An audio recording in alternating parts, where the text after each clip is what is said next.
Hello, this is Miss Jolly coming to you from my makeshift office here in my home, and I'm your counselor from Meridian Creek Middle School. I am putting this little video together to get in touch with parents and students and to provide some information for our first week of distance learning, which is April 13th. As you know, we've had a week starting on April 6th of supplemental learning, and now we're moving on to distance learning. So supplemental learning involved a lot of resources that were provided for you and your families on our district's website, the Westland-Wilsonville District website. And those were optional. You could, during that week of April 6th, opt in to do some of those activities, do some looking around, getting on Google Classrooms with teachers, and that was kind of a transition period for us because soon we found out that we're going to be doing distance learning. And so the big difference between those two is supplemental learning was an optional thing that you could do with your homeschooling. And now we're moving into distance learning, where we are trying very hard to put some of the most important learning online for students throughout the end of this second semester.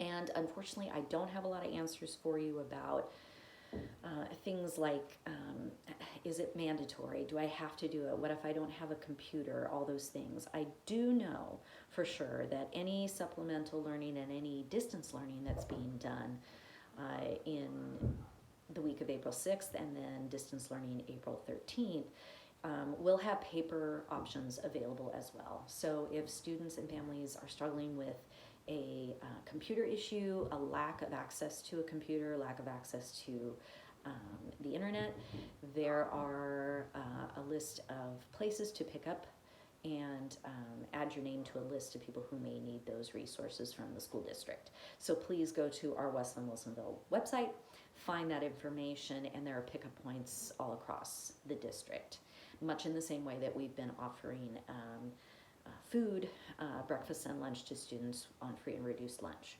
So take advantage of that if you get a chance. So supplemental learning was kind of optional. Distance learning starting on April 13th is something that all students are going to access through their Google Classrooms with teachers, and we have been busy putting those things together. For me and for Meridian Creek, we have a partnership between myself and the two wellness teachers, Mr. Doobie and Mrs. McKern, and I will be posting lessons to the wellness Google Classrooms.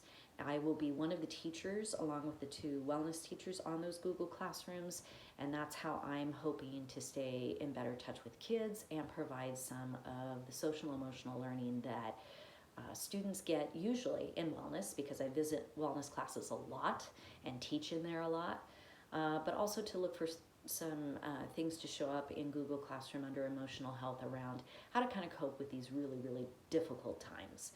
So be looking for that, and that's specific to Meridian Creek. The next thing I want to talk about is Google Classroom. So Google Classroom, for the most part, is the way in which students at Meridian Creek will be encountering their online learning. And you know that you can access that through our Meridian Creek website, and just go to Google Classroom and log in, and you have access. Again, if you're a family or you know of a family that does not have access to online learning because of a lack of a computer, a lack of Wi-Fi, a lack of internet access, please direct them to the district office, and our computer folks will definitely help you out. But that will be the main way that we access school moving forward. I bet you can hear my dog barking. Yay! All right, so Google Classroom will be the main way that we deal with all of this. And so I hope that those of you who have kind of become experts on this can help out your friends, maybe through a phone call, maybe through some text messaging, if they're having trouble accessing Google Classroom. But I know a lot of your teachers have had this already, so it should be a good path. All right, next. let's talk a little bit about self-care, shall we? Self-care is kind of my boathouse. And so making sure that right now, you as a student and your parents and guardians are able to take really good care of themselves and also start looking at what your system of self-care is. Do you do things for yourself consistently that help you feel less stressed? Do you have an exercise routine? Do you have a routine at all? Do you have a set up time of day that you get up and go to sleep? Do you have set times where you are eating healthy foods? Those types of things. We know that the structures that you're going to create around your days are going to be really, really important for you as a person moving forward. Being at home and doing school from home online or through the paper packets that are being provided by the district can be really stressful, and it can feel a little bit overwhelming. And so there are a lot of strategies that could help you out. One strategy I've had to institute for myself is I've had to make a calendar. I have to make a weekly calendar. It's got basically my calendar through April, May, and part of June. And it's my school calendar. It stays out when I'm working on school stuff here in my little office, and it kind of helps me decide what my priorities are for the day. And so developing a calendar for yourself would be really important as well. Creating some sort of Monday through Friday for yourself routine. Keeping consistent wake up and go to bed times is really important too. If your sleep is kind of all over the place, you are going to be all over the place. It's going to be really hard to manage. So trying to get consistent sleep, of course, for the age groups we're talking about in middle school, anywhere from 8 to 10 hours, some people need more, is a good starting point. And figuring out how you can kind of calm at the end of the day before you go to bed and make your bedroom the place where you sleep, or at the very least your bed the place where you sleep. You do not want to kind of put your homework and your social time and your sleep time all in your bed. Your bed should be a place where you actually fall asleep, where you actually get to relax, where you're doing things that are calming for you. So keeping your work area separate from your bed would be a really good first start. Some of us don't have big enough rooms where we can spread things out very well. Even if it's just a separate table that holds your school stuff, that might be a really good place to put your computer and put your other resources for when you're actually doing school. Helps your mind focus on school as well. And then you can leave your bed and your bed area as a calm and relaxing place for you when you're ready to rest or take a nap. So create a calendar for yourself. Create some things that are going to kind of help you see what your days are going to look like. I think planning the night before for what your next day is a really important step. And it also provides you some time to take time to yourself. I think right now, being around family, being around people nonstop at home can be really stressful. It can be stressful for anybody. And making sure that you have a 30-minute break in your day somewhere where you do things that just you enjoy. 30-minute break to learn how to knit, 30-minute break to read the book that you love or the series of books that you love, 30-minute break to doodle and draw. Whatever it is that kind of brings you comfort, makes you happy, that 30-minute break in your day is really, really important. And it also provides time where you can be away from others. And I'm not encouraging you to go self-isolate in your room for hours on end. What I am encouraging is that you have to recognize how much time you're spending with your family and how much time you may need to kind of decompress sometimes. And that's perfectly okay. And your parents and your guardians are going to need that time too. So look for ways that you can do that for yourself and create a time that's just for you. Keep your body active. Do make sure that you've got some exercise in your day for at least 30 minutes a day. Make sure that you are looking for opportunities on our wellness websites through Google Classroom. There are lots of activities there. Taking a walk for 30 minutes, doing a video exercise tutorial, whatever it may be. Something that keeps you busy and keeps you moving, but you really enjoy. Just think of some things that might keep you active physically. For me, it's walking my dogs, listening to music, and knitting, crocheting, and sometimes it's just sitting and looking out the window and having some time to myself. So think about how you can incorporate that into your day. All right, so that is some self-care. The other thing that we want to talk about within self-care is a couple of things about regulating your emotions and self-management. How do you keep yourself kind of calm, cool, and collected when you're at home and you can be dealing with very, very stressful situations? There are families right now that have more stress on them than we can imagine.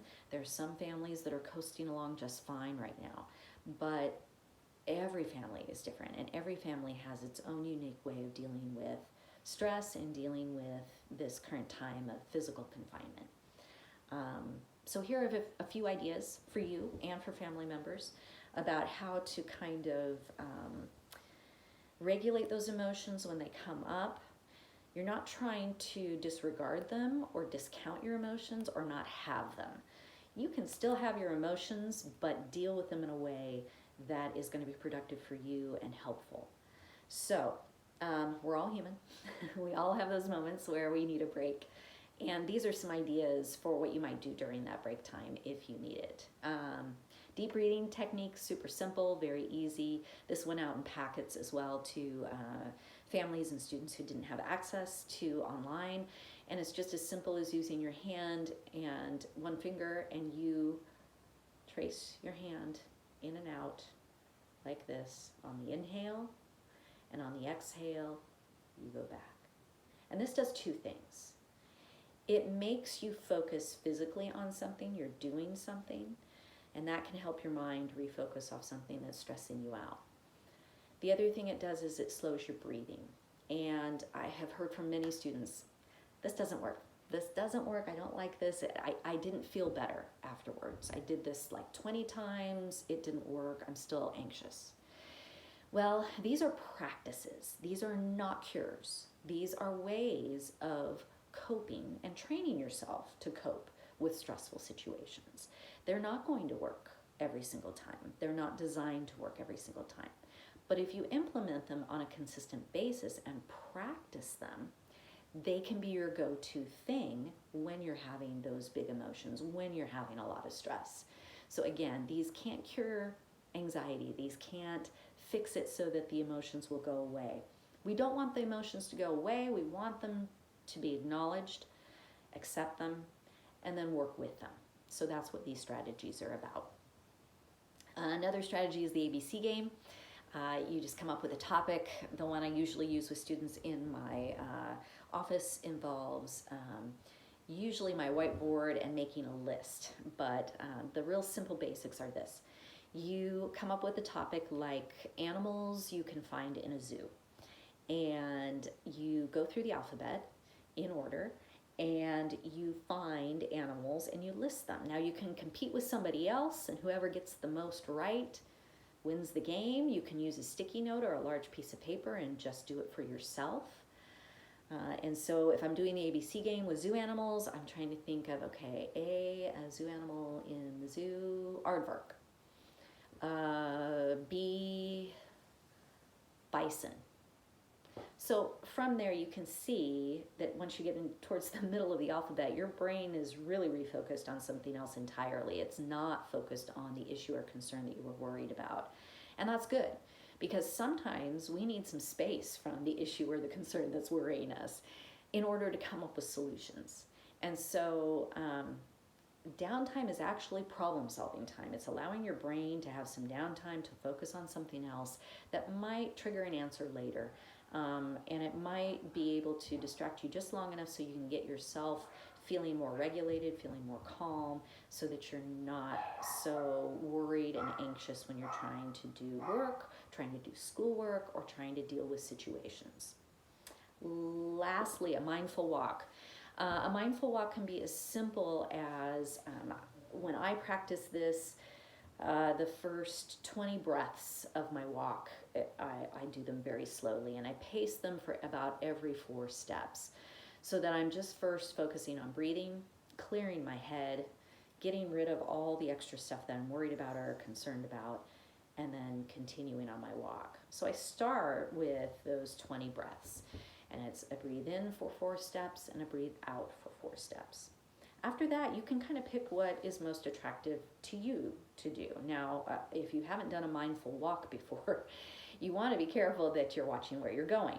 If your mindful walk involves looking at clouds, that could be problematic. You want to pick maybe initially your first few walks. The first thing that you're going to notice are just things that you can see. And putting your gaze about 1 or 2 steps in front of you keeps you safe, prevents you from tripping, hopefully, and it gets your focus on different things in front of you. So all you're doing is noticing, and you're not judging. You're not making a huge dialogue. You're just noticing. I see a rock there. I see a bottle cap. I see a feather. I see gravel. I see water. I see a tree limb.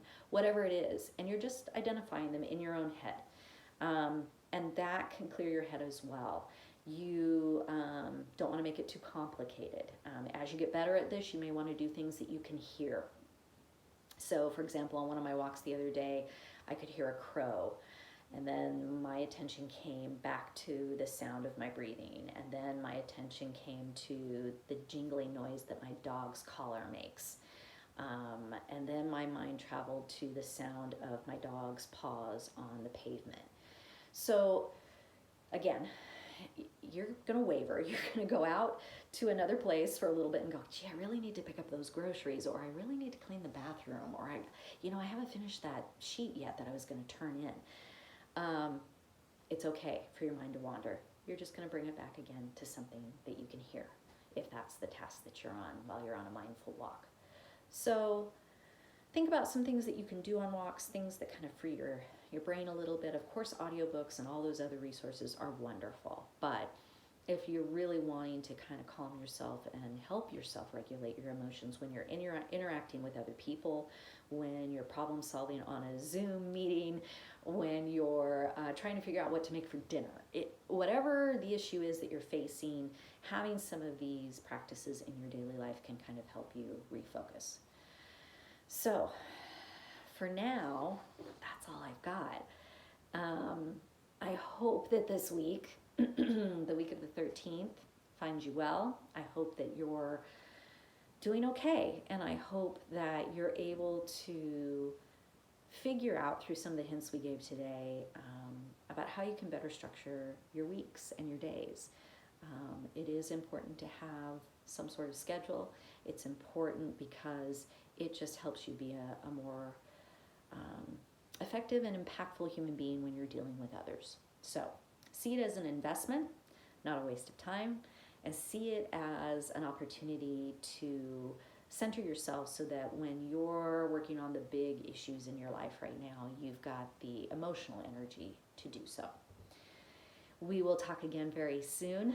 I hope that you get outside and enjoy some of the sunshine. And if it's raining, I hope you find a way to get some exercise at home. Thanks so much. We'll talk soon.